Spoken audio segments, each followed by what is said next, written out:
Bismillahirrahmanirrahim. Assalamualaikum warahmatullahi wabarakatuh. Alhamdulillahirabbil alamin. Assalatu wassalamu ala asrafil anbiya'i wal mursalin wa ala alihi wa ashabihi ajma'in amma ba'du. Baiklah, perkenalkan nama saya Trinur Ramadhaniyah dengan NIM 120011059 dari Prodi Pendidikan Agama Islam kelas 4B. Baiklah, saya di sini ingin membahas tentang ghibah, yang dimana kita membahas pengertian ghibah, dalil tentang ghibah, alasan berbuat ghibah, dampak melakukan perilaku ghibah, lalu cara menghindari ghibah, dan terakhir itu ghibah yang diperbolehkan. Baiklah, langsung saja kita ke pembahasan kita ya tentang ghibah. Baiklah, yang pertama kita membahas tentang pengertian ghibah. Apa itu ghibah? Ghibah adalah sebagai pembicaraan jahat tentang seseorang yang tidak hadir dalam perkumpulan tersebut. Pembicaraan itu entah benar atau tidaknya. Prinsip utamanya adalah kata-kata akan menyakiti hati orang yang dibicarakan. Menurut agama Islam, ghibah adalah sebuah dosa. Istilah ghibah mirip dengan gosip, fitnah, dan buhtan. Ghibah merupakan perbuatan yang membicarakan keburukan atau aib orang lain, meskipun yang dibicarakan sesuai dengan kenyataan, tetapi ghibah tetaplah sesuatu perbuatan yang zalim. Ghibah adalah perbuatan yang tidak terpuji atau tidak tercela yang sangat dibenci oleh Allah Subhanahu wa Ta'ala. Baiklah, yang kedua kita bahas tentang dalil tentang ghibah, yang dimana Allah sangat membenci perilaku ghibah, sebagaimana dibahas dalam Al-Quran, surah Al-Hujurat ayat 12 yang berbunyi, Ya ayyuhalladzina amanu jtanibu katsiran minadh-dhanni inna ba'dadh-dhanni ismun wala tajassasu wala taghtab ba'dukum ba'dan ayuhibbu ahadukum an ya'kula lahum ahihi maitatu fakarihtumuh fattakullah innallaha tawwabur rahim, yang artinya, hai orang-orang yang beriman, jauhilah kebanyakan purbasangka atau kecurigaan, karena sebagian dari purbasangka itu adalah dosa. Dan janganlah mencari-cari keburukan orang, dan janganlah menggunjingkan satu sama lain. Adakah seseorang di antara kamu yang suka memakan daging saudaranya yang sudah mati? Maka tentulah kamu merasa jijik kepadanya, dan bertakwalah kepada Allah Subhanahu wa Ta'ala. Sesungguhnya Allah Maha Penerima Taubat lagi Maha Penyayang. Quran Surah Al-Hujurat surah ke-49 ayat 12. Yang ketiga yaitu alasan berbuat ghibah. Yang pertama, untuk mengobati sakit hati. Karena kita tidak terima dibicarakan juga dengan orang lain, maka kita juga akan membicarakan orang yang telah membicarakan kita. Entah itu kita memfitnahnya atau membeberkan aib orang tersebut. Dengan itu kita akan merasa mengobati hati kita, mengobati sakit hati agar puas. Padahal itu perbuatan yang tidak baik.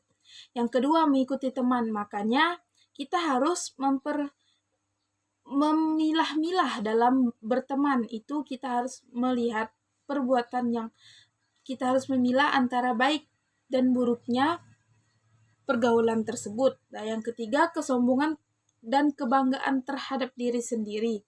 Yang keempat, iri hati. Karena merasa iri dengan orang, maka kita akan menjelekkan orang tersebut. Yang keempat, bergurau. Bergurau tersebut maksudnya bergurau dengan menyakitkan hati atau mencelakai dengan kata-kata kita untuk teman.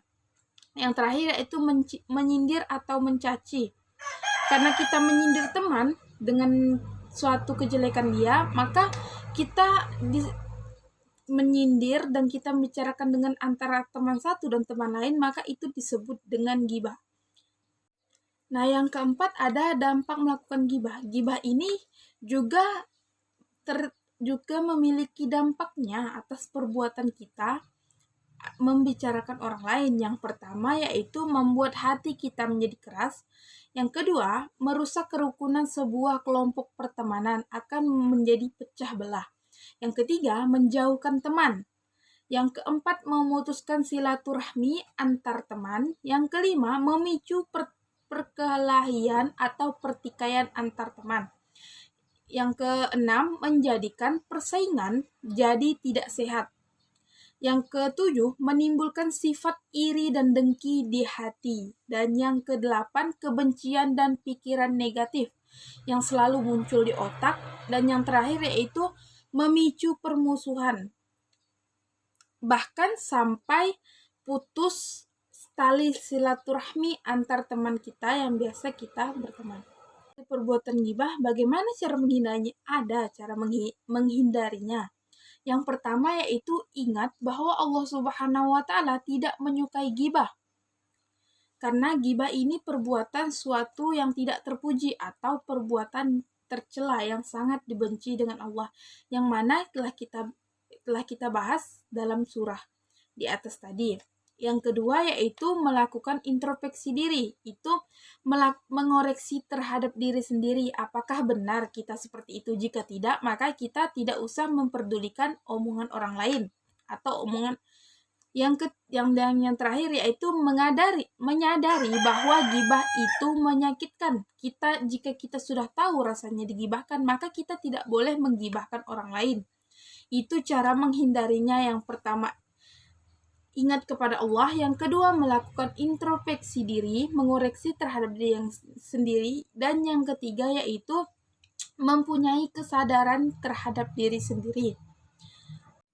Baiklah, yang terakhir yaitu gibah yang diperbolehkan. Tidak semua gibah itu tidak diperbolehkan. Ada juga gibah yang diperbolehkan, yaitu yang pertama, mengungkap kezaliman. Yang dimaksud mengungkap dengan kezaliman adalah seperti terdapat orang yang teraniaya oleh orang lain. Tidak mungkin kan bagi kita orang yang teraniaya tersebut untuk diam saja.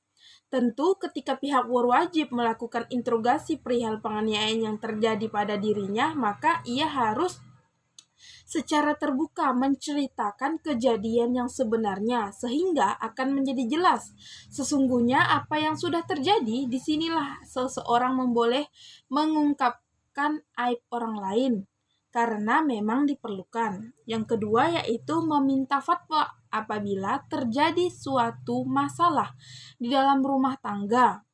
Misalnya seorang istri ingin menanyakan mengenai hukum yang terkait dengan kerumah tanggaan, khususnya dalam hal pemberian nafkah, karena sudah beberapa minggu suami yang bersangkutan tidak memberikannya nafkah. Dalam hal ini tidak mungkin seseorang istri tidak menceritakan aib suami, karena ketetapan hukum dan masalah ini tidak akan bisa tergambar tanpa penjelasan dari seorang istri. Yang ketiga yaitu memberi peringatan kepada orang lain. Terkadang seseorang memerlukan kesaksian untuk kewaspadaan. Ketika ada seseorang ingin bekerja misalnya, pihak yang ingin menerima tentu harus mencari tahu tentang sosok yang bersangkutan, baik melalui teman dekat atau melalui kepolisian. Yang keempat, nampak dengan jelas cacatnya dalam suatu kesempatan. Terkadang seseorang bertanya mengenai identitas orang tertentu.